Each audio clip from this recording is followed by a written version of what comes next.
Hey, this is Mike from Run Testers, and this is our multi-tester first run review of the Saucony Guide 16. Here's the rundown on the key details you need to know about the Saucony Guide 16. Like the 15, it's best described as a mild to moderate stability running shoe, built for daily training with Saucony's hollow tech system similarly positioned along with sidewalls at the forefoot and heel to provide guidance for your feet.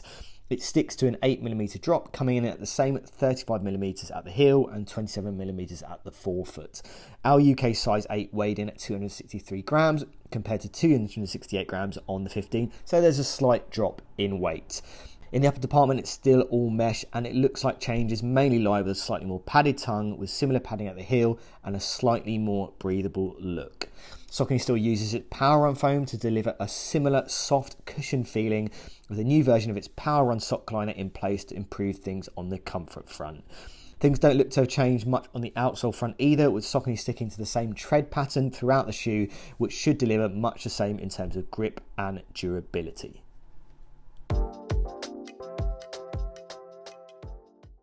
So I'm just back from my first run in the Guide 16.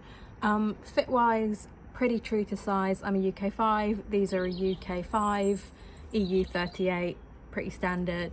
Had a good amount of room in the toe box. It's quite a thick kind of traditional upper, so it's kind of, it's a lot thicker I guess than a lot of the booty uppers we're seeing these days, but it fit well, it was comfortable. The laces had a good kind of lockdown feel in the shoe. Didn't have any issues with the fit. I did about an 8-mile tempo, trying to start easy, trying to pick up the pace a little bit, but I'll get on to more of that in the run test.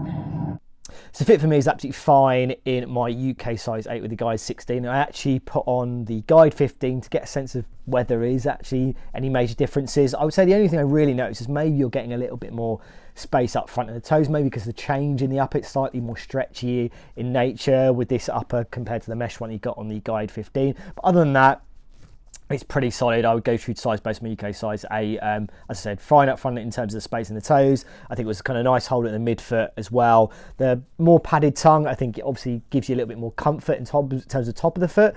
But I think you really have to kind of really get those laces kind of tightened to get a good kind of lockdown feel on top of your foot there. Padding is very similar in terms of what you got on the Guide 15 as well. So yeah, I would go true to size based on my UK size 8, maybe getting a touch more space up front of the toes, but ultimately it's very, very similar. My initial feeling is fit-wise that they are quite wide around the toe box and around the heel as well, interestingly, which I don't normally find with Saucony shoes. I'm a size 7. My feet are slim-ish, but not massively slim, so that could potentially be an issue.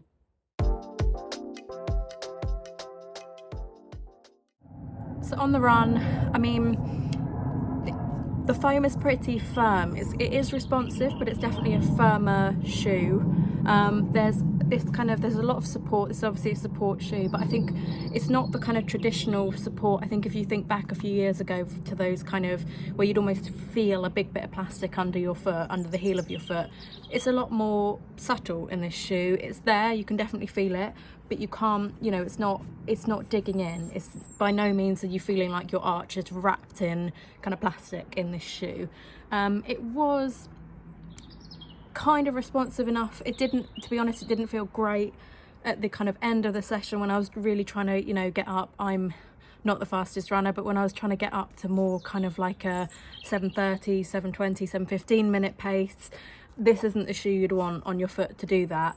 But maybe that's unfair. I think it's more designed to be an everyday kind of easy mile, easy running shoe, and for that it works. It's definitely on the firmer side. I think I've been testing a lot of max cushion shoes lately, and this isn't a foam that you sink into, but that's not necessarily a bad thing.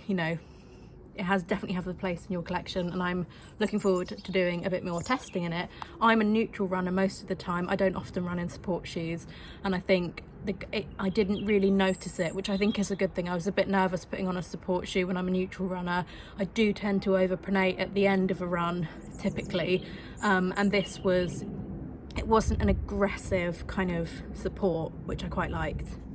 So my first run in the Guide 16 was a pretty easy going hour. Pretty much almost my runs are easy at the moment. And I will say that I have run in the Guide 15. I only did 2-3 runs in that shoe.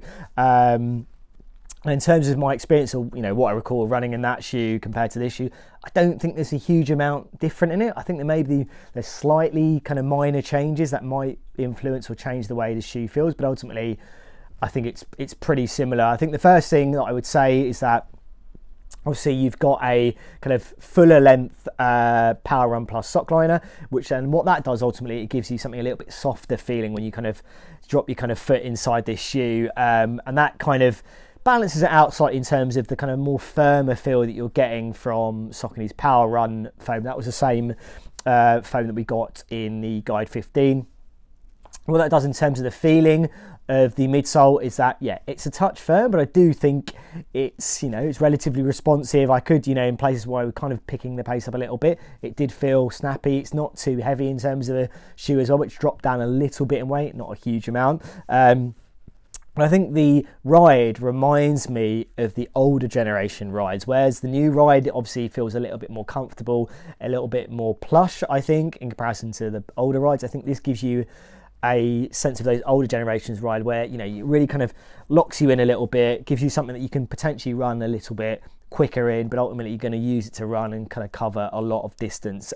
In terms of those kind of guidance and support elements, the main one obviously is that kind of hollow core guide, this kind of harder bit you're getting here. You've got these kind of sidewalls in here as well to really kind of guide and make sure your foot is staying in place.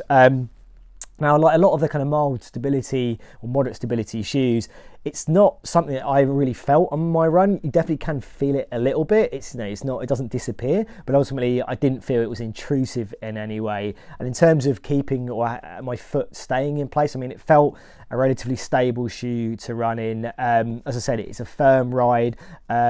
That kind of softer kind of Power Run Plus sock liner does give it a little bit more of a more comfortable feeling compared to the Guide 15, but I don't think there's a huge amount in it. I thought that was absolutely fine in terms of comfort, and it feels the ride is very similar in terms of what you're getting here on the Guide 16. But in terms of that first one, it felt absolutely fine. As I said, I don't think it's a massive leap on from the Guide 15, but I do think, in terms of a kind of moderate to mild kind of stability shoe, it kind of feels like it delivers all the things that you kind of would expect from it. The ride feels nice enough, as I said, a little bit firm. I think you're getting those kind of guidance elements, but it doesn't feel aggressive or overbearing or really massively prominent it wasn't in that run anyway.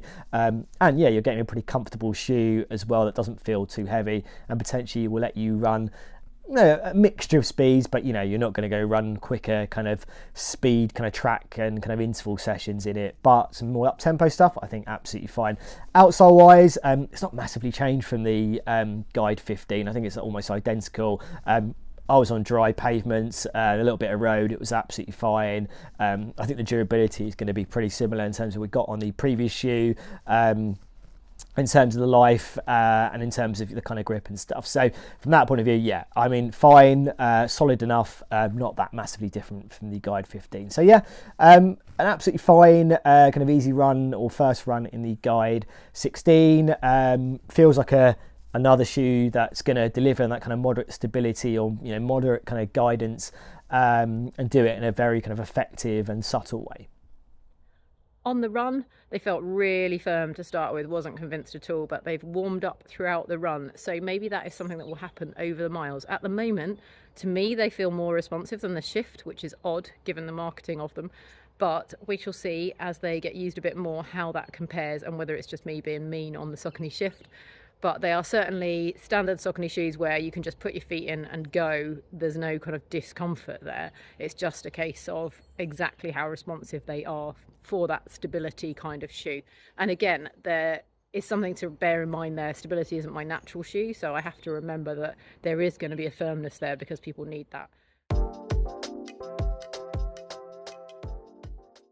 So my verdict after my first run is, I was surprised. I wasn't sure about running in a support shoe. I wasn't sure about doing a tempo session in a new shoe, but I quite liked it. liked. I thought the foam was responsive for the first half of the session. It was only when I was trying to run harder myself that I felt that this wasn't the right shoe to do that in. But I think that's probably being a bit unfair. It's probably not designed to, do tempo sessions. It's definitely an everyday running shoe. But it was comfortable. The support wasn't too aggressive. It wasn't the most exciting shoe I've run in recently, but it was better than I thought it was going to be. So yeah, more running, more reviews coming soon.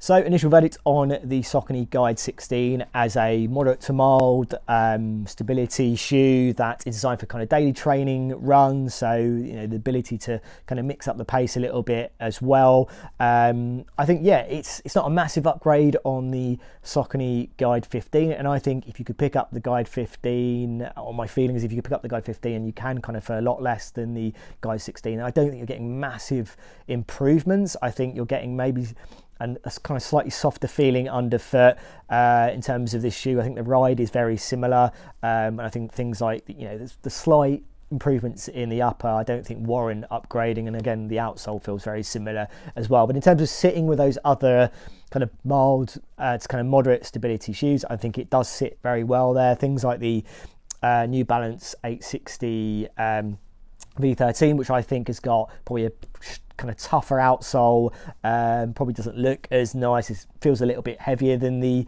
Guide 16, but ultimately I think you're getting a really nice ride there as well, and those kind of subtle support guidance elements work really well on that shoe as well too.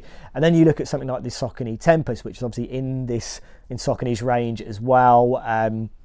That is kind of offering that kind of moderate stability as well. But then you've got a difference in the ride there that I think gives it something a bit more suitable to run a little bit quicker in. It's a kind of dual density midsole as opposed to the single density one you've got here. It's power run, but it's got that power run frame as well.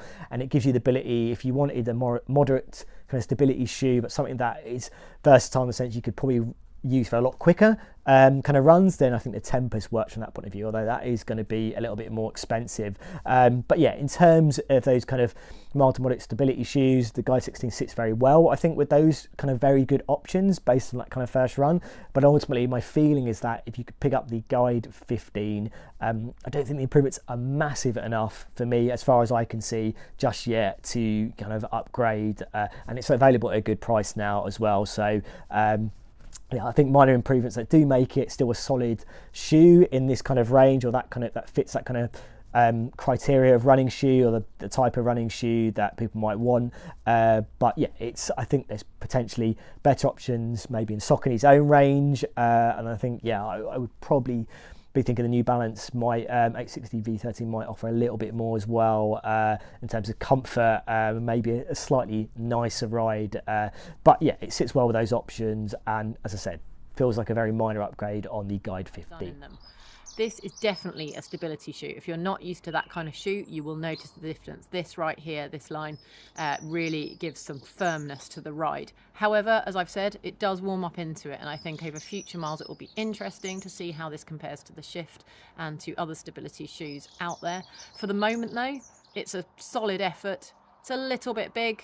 It's going to be fine for easy days, not much pop in it, but it's not going to do you any harm. Perfectly acceptable, but nothing groundbreaking as far as I can tell so far. Okay, so there you have it. Those are our initial thoughts on the Saucony Guide 16. Obviously plenty more testing to do before we do our full review, but if you've got any questions about the shoe or any other shoes you want to know how it compares to, do let us know in the comments. As always, like and subscribe, hit that little bell to find out about our latest videos, and yeah, we'll see you for the next Run Testers video.